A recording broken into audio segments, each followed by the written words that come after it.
Com a minha saudação a todos vocês, iniciamos mais uma aula com o intuito de que muito aproveitem do curso, pois o sucesso de vocês é a finalidade da R2 e a aprovação o nosso objetivo. Assistam às aulas, leiam a Constituição, atualizem-na, quer através do site do Senado, www.senado.gov.br, ou do Planalto, www.planalto.gov.br, e acompanhem as aulas através dos organogramas colocados à disposição. A aprovação será certa como resultado da persistência e do estudo. Dessa forma, continuamos a analisar o controle de constitucionalidade, iniciado em momento imediatamente anterior. Aqui vale mais uma dica. Não destinei 2 aulas para falar do tema por preciosismo ou específico amor, mas por uma constatação. Raríssimo é o exame da OAB, ou mesmo de concurso público jurídico, que não contenha ao menos uma questão a ele pertinente. Aliás, o comum é a presença de 2 ou mais exigências do seu conhecimento em cada prova. Atenção, estudem-no. Bom, encerrados os prolegômenos, partamos às ações que permitem o controle concentrado de constitucionalidade. Quais sejam? Primeira, ação direta de inconstitucionalidade genérica. Artigo 102, inciso 1, a linha A. Segunda, a ação direta de inconstitucionalidade por omissão. Artigo 103, parágrafo 2º. Terceira, a ação declaratória de constitucionalidade. Artigo 102, inciso 1, a linha A. Quarta, a ação de descumprimento de preceito fundamental. Artigo 102, parágrafo 1º.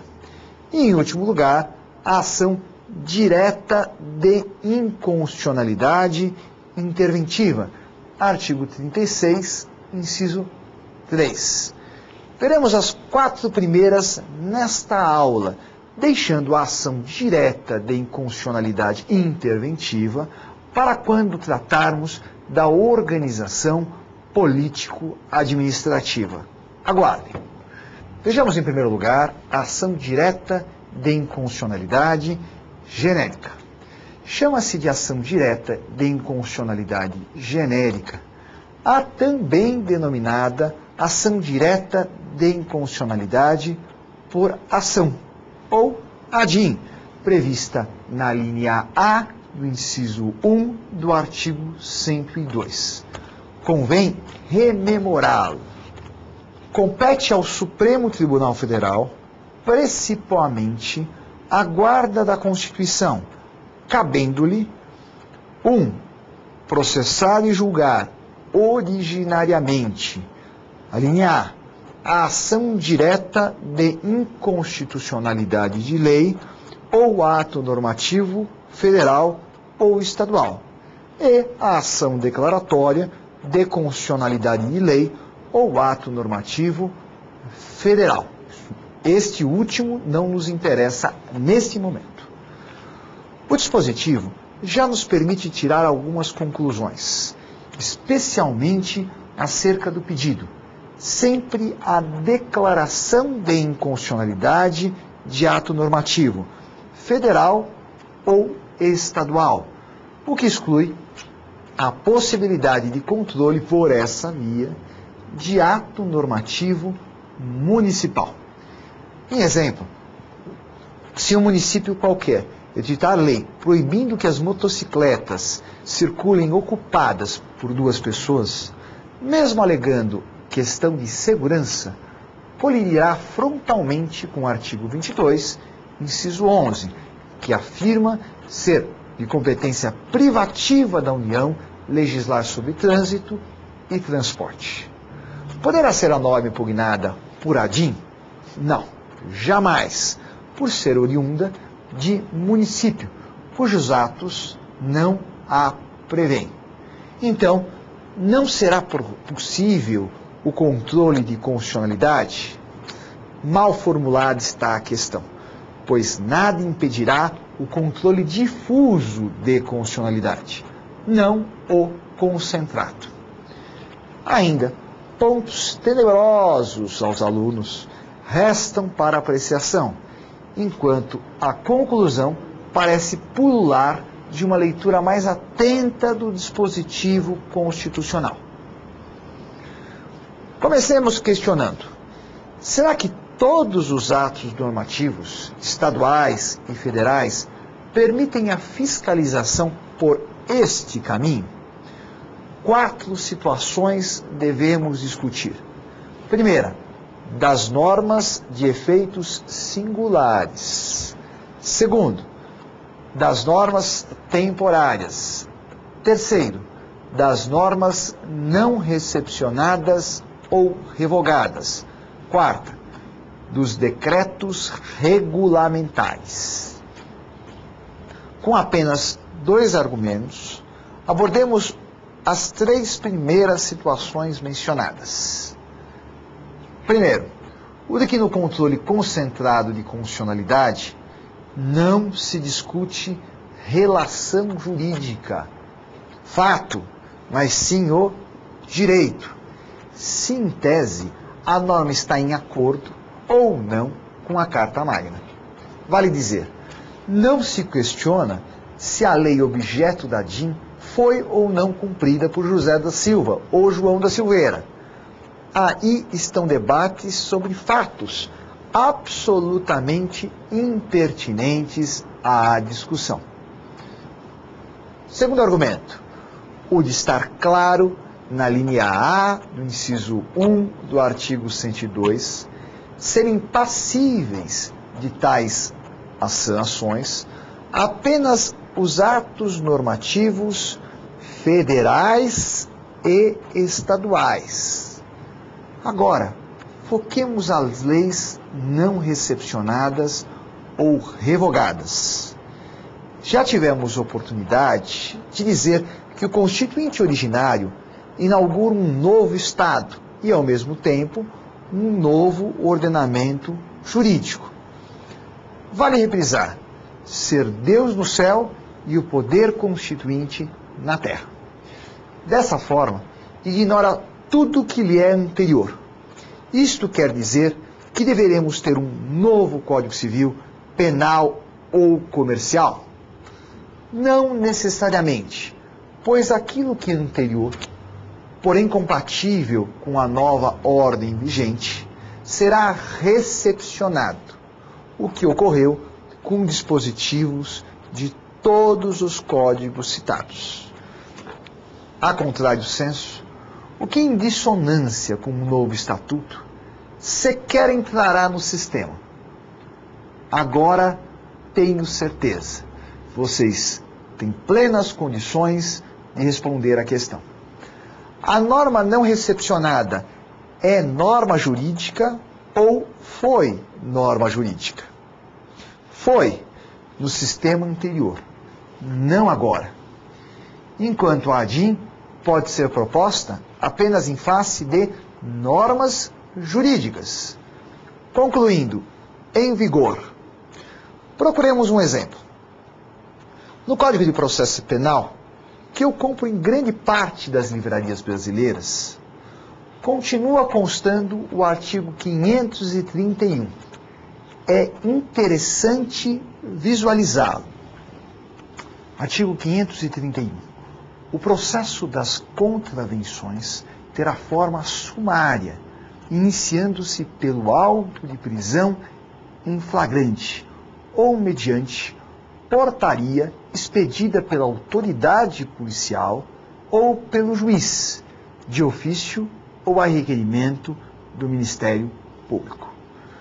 Tal dispositivo está em desacordo com o contido no artigo 129, inciso 1 da Constituição, que dita: artigo 129.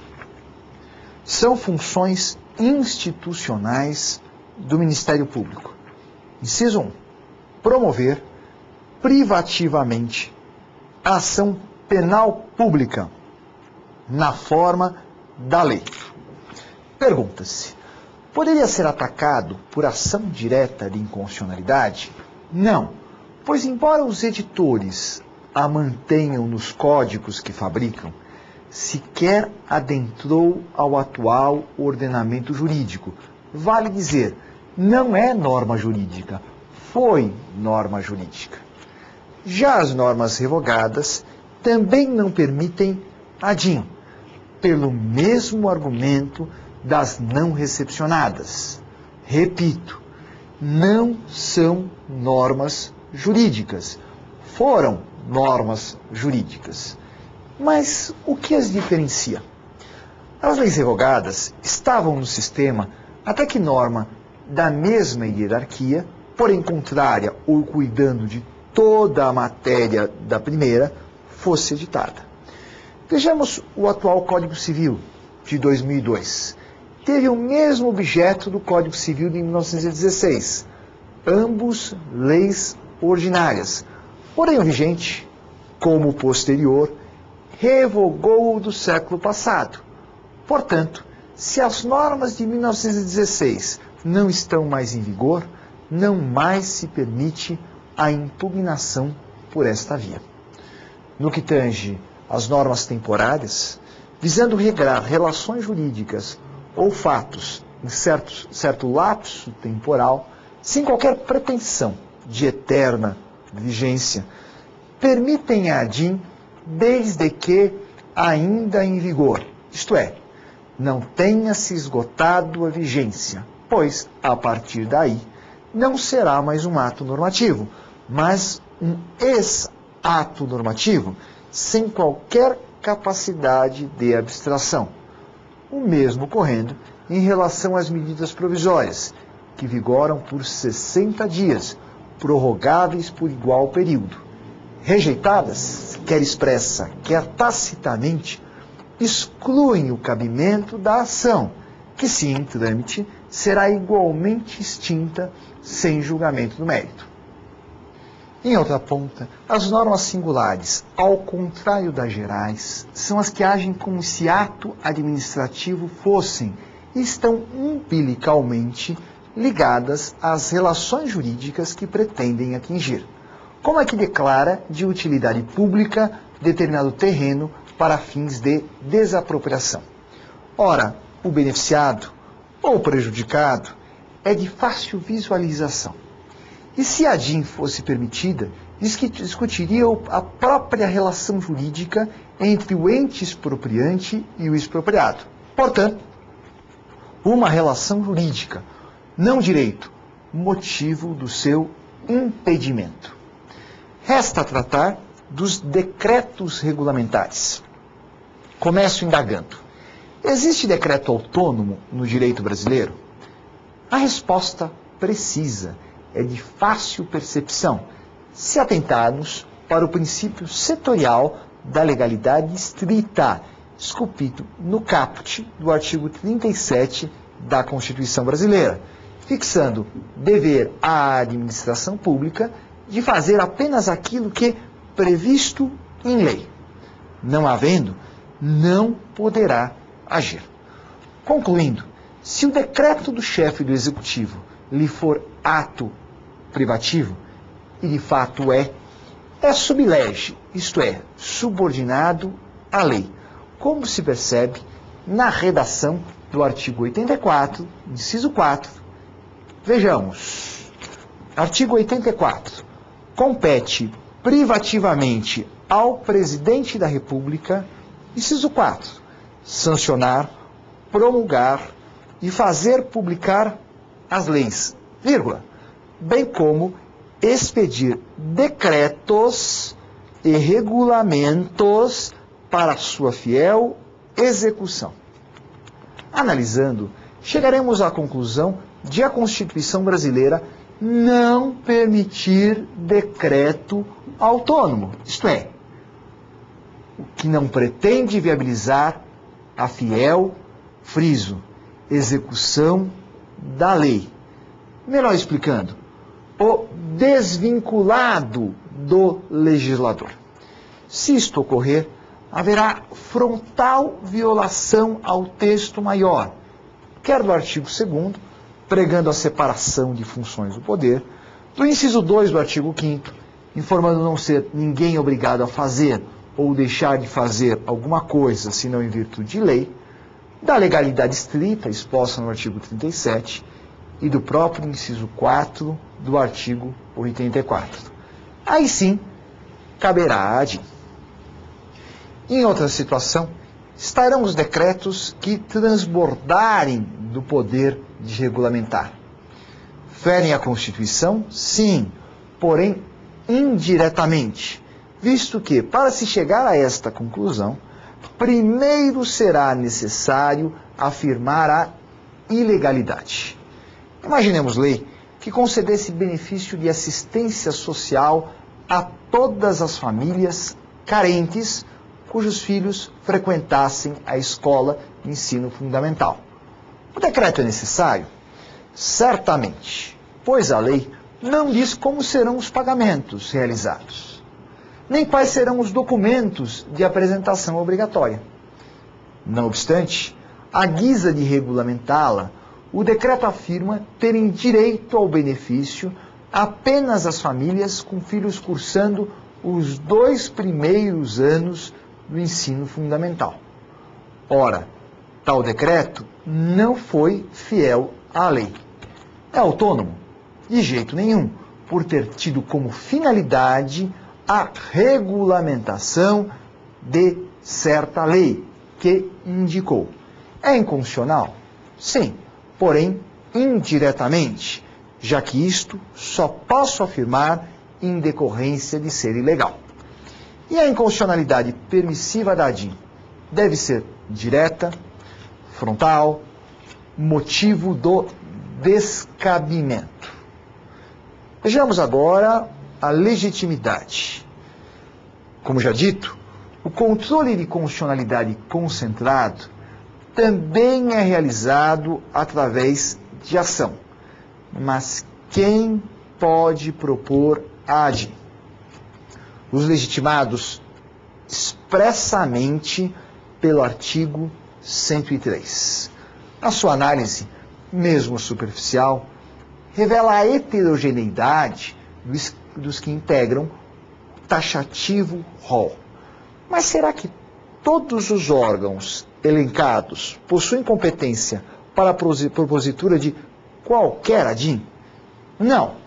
Doutrina e jurisprudência do Supremo Tribunal Federal divide-nos em 2 grupos.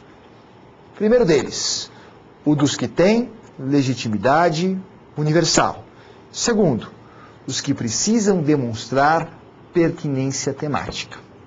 Vale dizer, somente podem propor ações que mantenham conexão com a função desempenhada pelo arrolado. E a restrição é de fácil percepção. Imaginem a lei do Estado do Pará que alterasse o período de férias nas escolas de ensino fundamental, em virtude do período da colheita para o mês de outubro. Lei estadual, portanto, passível de controle concentrado. Será que o governador do Estado de São Paulo poderia propô-la? Logicamente, não, em virtude de inexistir correlação lógica entre a função exercida pelo governador do Estado e a tutela que pretende buscar. Do exposto, resulta a impossibilidade de um governador de Estado ou de mesa de Assembleia Legislativa propor ação em face de ato normativo de outra unidade da Federação? De forma nenhuma. Poderá ingressar em juízo desde que comprove a pertinência temática. Pense em lei do Estado do Mato Grosso do Sul, que isente de ICMS as confecções.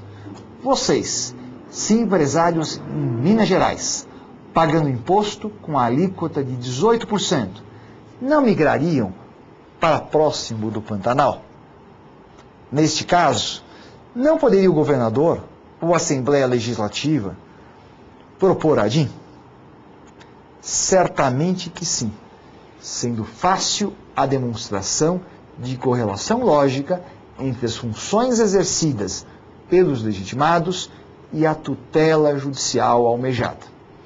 Dessa forma, façamos um teste. Lerei cada um dos órgãos relacionados no artigo 103. Indique quais dependem de prova de pertinência temática e quais têm legitimidade universal. Pensem na função exercida.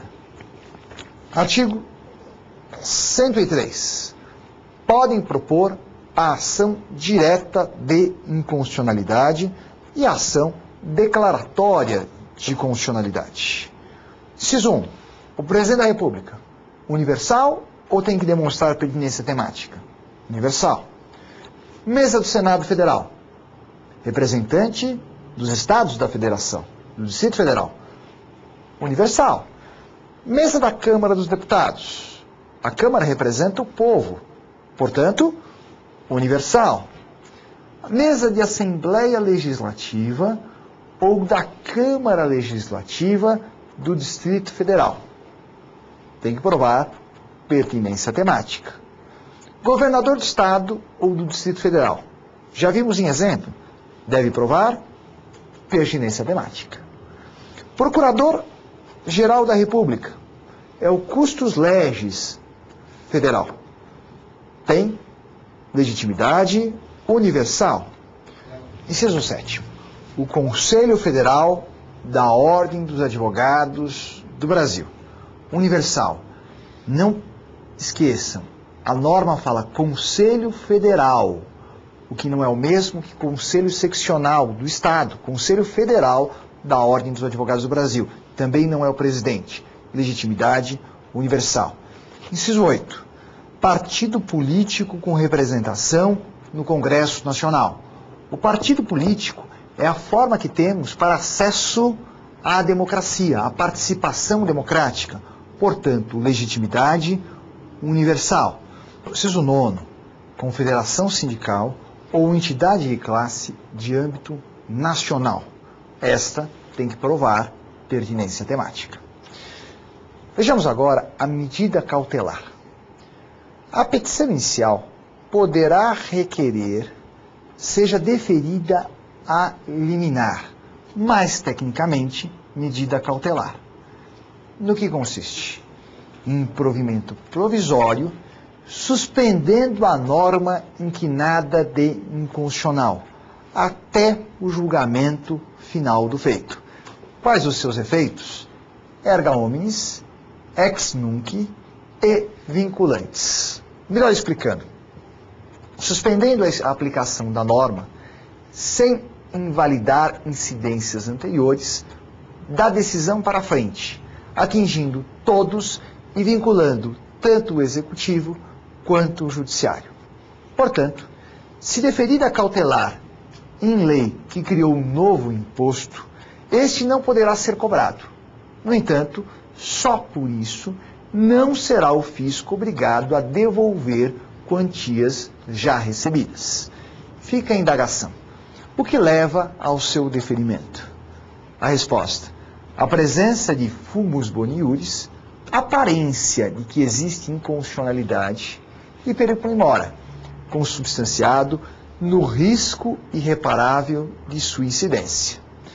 Pensemos em lei estadual que permita a pena de morte a ser executada diretamente pelo delegado de polícia na época de prisão em flagrante.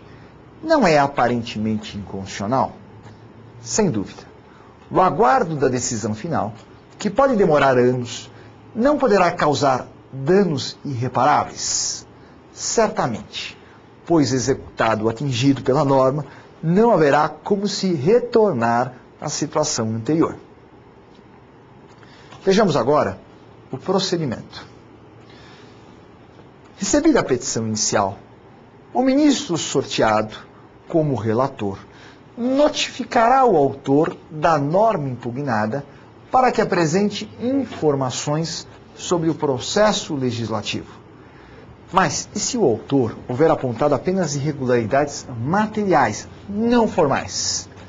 Isto não importa, visto terem as decisões efeito erga omnes, razão pela qual o STF não ficará preso à causa de pedir exposta na inicial.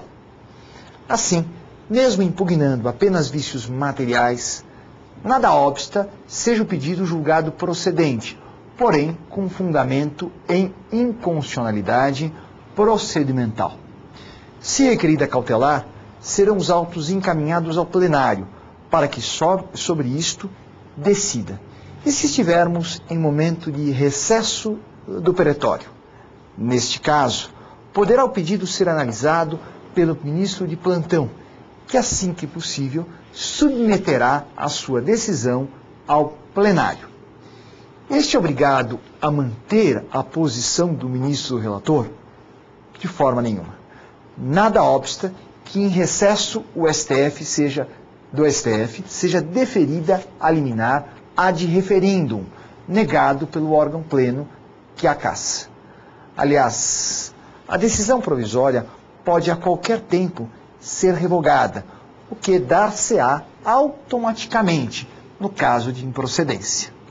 Simultaneamente, mandará citar o advogado-geral da União, que terá a função estipulada no parágrafo 3º do artigo 103. Parágrafo 3º. Quando o Supremo Tribunal Federal apreciar a inconstitucionalidade em tese de norma legal ou ato normativo, citará previamente o advogado-geral da União, que defenderá o ato ou texto impugnado. Pergunta-se: e se concordar com a tese defendida pelo autor, ou seja, com a inconstitucionalidade da norma? Assim mesmo, deverá fazer a defesa da sua constitucionalidade, por ser um dever, não faculdade. Isto fazendo, cria-se um contraditório, mesmo que artificial. Após a defesa e as informações do órgão de origem da norma impugnada, exemplos: Congresso Nacional, Assembleia Legislativa ou Presidência da República, o Procurador-Geral da República será ouvido, a quem cabe um parecer acerca do desfecho que acredita pertinente à ação analisada, sendo os autos encaminhados ao plenário para julgamento. Vejamos agora os efeitos do acórdão. Iniciado o julgamento pelo órgão pleno do Supremo Tribunal Federal, composto pelos 11 ministros, se procedente o feito, a norma atacada será retirada do sistema, com efeito erga omnes, ex tunc e vinculante. Ou seja, valendo a decisão para todos, inclusive para o Judiciário e o Executivo, e declarando a nulidade desde o nascimento da norma. E se julgada improcedente? Muito bem, se isto ocorrer, por maioria absoluta também, estará o Supremo declarando a norma constitucional, também com efeito ex tunc, vinculante e erga omnes, portanto, desde o nascedor. Vale explicitar: cuida-se de ação dúplice, podendo o tiro sair pela culatra, declarando-se constitucional lei que se pretendia irregular. Então, como vimos, a regra é a medida cautelar ter efeito ex nunc, suspendendo a norma impugnada desde a publicação da decisão, enquanto o acórdão possuir efeito ex tunc, isto é, retroativo, declarando a norma inválida desde o nascimento. Porém, a Lei 8.038 de 90, disciplinando o processo no STF, acabou por permitir a este a modificação dos efeitos naturais das decisões. Por regra, obviamente que não. Excepcionalmente. Analisemos o cabimento. Primeiramente, deve esclarecer ser admissível a alteração apenas do efeito referente ao momento de eficácia da declaração de inconstitucionalidade. Rememorando, A regra é ter a cautelar efeito ex nunc, isto é, incidir apenas da publicação da decisão para frente, e o acórdão ex tunc, declarando a invalidade da norma infraconstitucional desde o nascedouro. Assim, se presentes os requisitos, quais sejam segurança jurídica ou relevantíssimo interesse social, e com o voto de 2/3 dos ministros, o STF poderá determinar que a cautelar que está deferindo retroaja, ou que o acórdão declarando a inconstitucionalidade só tem eficácia a partir da publicação, portanto, não retroagindo. Imaginemos lei que conceda benefício de um salário mínimo aos maiores de 65 anos, que não tenham condições de prover o próprio sustento. Um dos legitimados propõe a DIN, e o STF percebe ter havido falha na votação, pois não presente a maioria absoluta, em desobediência ao artigo 47. Diante disto, julga procedente o pedido. Qual a eficácia natural do acórdão? Ex tunc, o motivo pelo qual os velhinhos terão que devolver os valores recebidos. Não há relevantíssimo interesse social em que, não mais beneficiados pela norma, não tenham que repetir o indébito? Lógico que sim. Quanto à segurança jurídica, pensemos em ADIM impugnando a lei que criou o Plano Real. Se julgada procedente, todos os contratos celebrados desde a sua edição perderiam valor. Isto afrontaria a razão, a segurança jurídica, razão de se buscar o voto de 2/3 dos ministros para alteração do momento de eficácia do julgado. Já as cautelares possuem efeito ex nunc, porém, por questão de moralidade administrativa, relevantíssimo interesse social, o STF já lhes deferiu efeito ex tunc para determinar a devolução de valores pagos irregularmente a magistrados, seguindo o quórum acima indicado. Vejamos agora a ação declaratória de constitucionalidade. A ação declaratória de constitucionalidade segue rito muito próximo ao da ADIM, aplicando-se o que já se falou para esta, inclusive em relação à legitimidade para a propositura, pois a emenda número 45 igualou os capacitados, como se percebe do já lido artigo 103. E para que serve a DECOM? Visa a declaração de constitucionalidade de certo dispositivo de norma federal. Friso, normas estaduais permitem a DIN, jamais a ação declaratória. E quais são os efeitos? Os mesmos da ADIM, com idênticos requisitos para liminar. E no que diferem? A pergunta deve ser respondida com outra. Se a norma geral passou por controle preventivo de constitucionalidade, é presumida constitucional. Então, para que se busca a declaração do STF? Sem dúvida, as normas inferiores são presumivelmente constitucionais, razão pela qual só cabe à DECOM se essa presunção estiver abalada, isto é, se o judiciário vem reiteradamente afastando-a em controle difuso. Pensemos na hipótese de lei alterando as alíquotas do imposto de renda. Todos nós, eu e vocês, fomos atingidos e impetramos mandados de segurança. Foram deferidas 1.247 liminares, todas garantindo o suposto direito à não submissão legal. Haverá abalo de presunção de constitucionalidade da norma? Sem dúvida. Em vista disso, possível será a busca da tutela, ora em estudo. Pergunto, pode o Procurador-Geral da República propor ação declaratória de constitucionalidade acerca de norma federal publicada no mesmo dia? Claramente não. Não tendo como demonstrar pelo pouco tempo, a existência de decisões judiciais a afastando em controle difuso.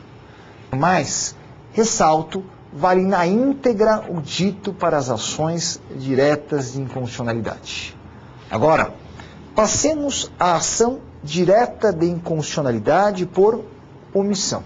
A ação direta de inconstitucionalidade por omissão é tratada exclusivamente no artigo 103, parágrafo 2º. Assim disposto. Artigo 103, parágrafo 2º.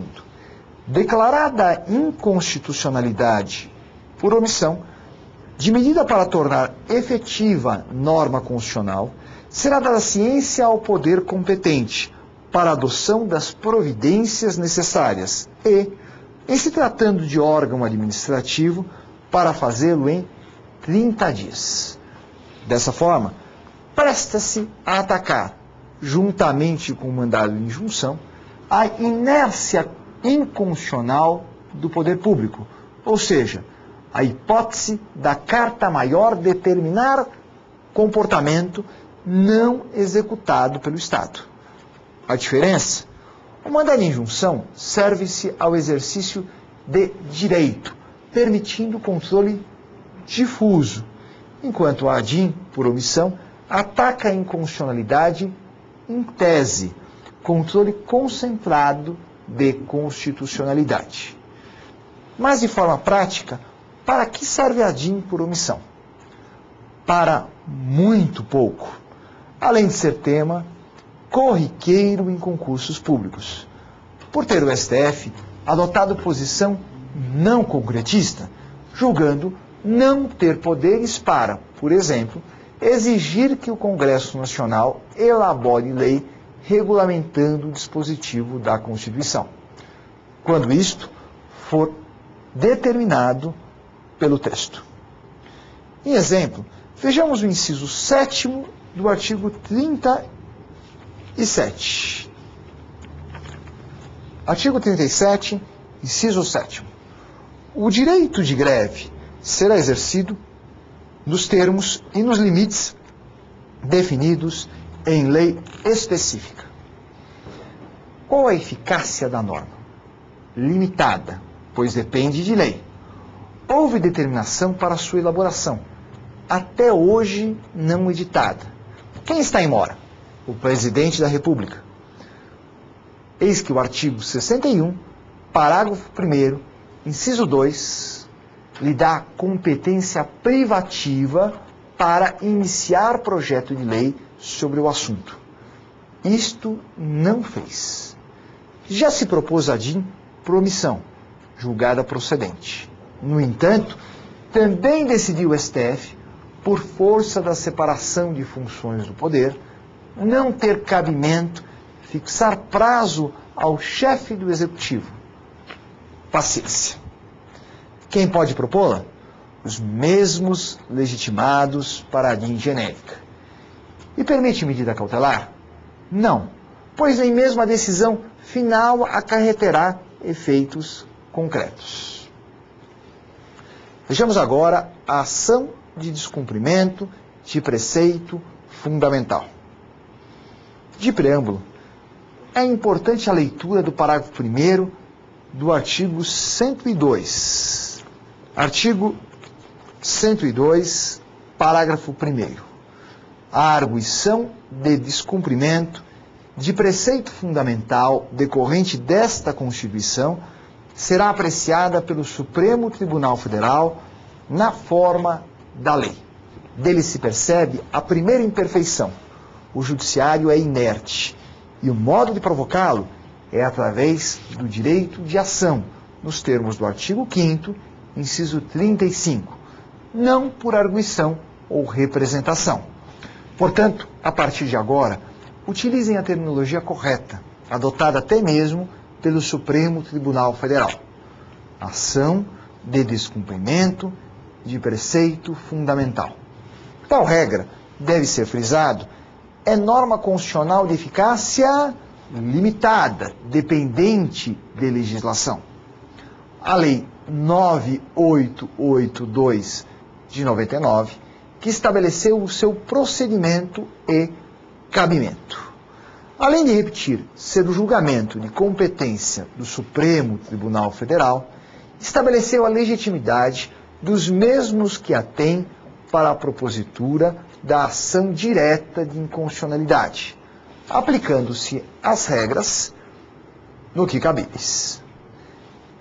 Nesse sentido, permitiu a referida ação de controle concentrado de constitucionalidade para proteger preceitos fundamentais não definidos pelo texto constitucional, o que configuram a parte mais importante da Carta, os princípios, quer fundamentais, gerais ou setoriais, como já vimos, e os direitos fundamentais. Neste caso, será ação preventiva, porém, se já tiver ocorrido a violação, também poderá ser proposta, quando será repressiva. É de se atentar, segundo a referida lei, que só será admitida se não houver meio mais eficaz para a proteção ou restabelecimento de preceito fundamental. Bom, se eficaz for habeas corpus, mandado de segurança, ação direta de inconstitucionalidade ou declaratória de constitucionalidade, não será permitida a DPF, visto seu caráter, gravem, subsidiário. Portanto, restará um campo enorme a essa ação, visto que as normas revogadas ou não recepcionadas não são atacáveis via ADIM ou ADECOM, por não serem mais atos normativos, terem sido, como já explicado na aula de hoje. Afora tais cabimentos, permitiu a Lei 9882 a propositura da DPF no caso de controvérsia relevante acerca de dispositivo constitucional e lei municipal. Ora, não se permite o controle concentrado de atos normativos municipais e a competência do STF está toda prevista no texto da Constituição, não se admitindo o alargamento por via legislativa, razão de ser absolutamente incompatível tal criação normativa. Assim termino a aula de hoje. Até a próxima e bom estudo!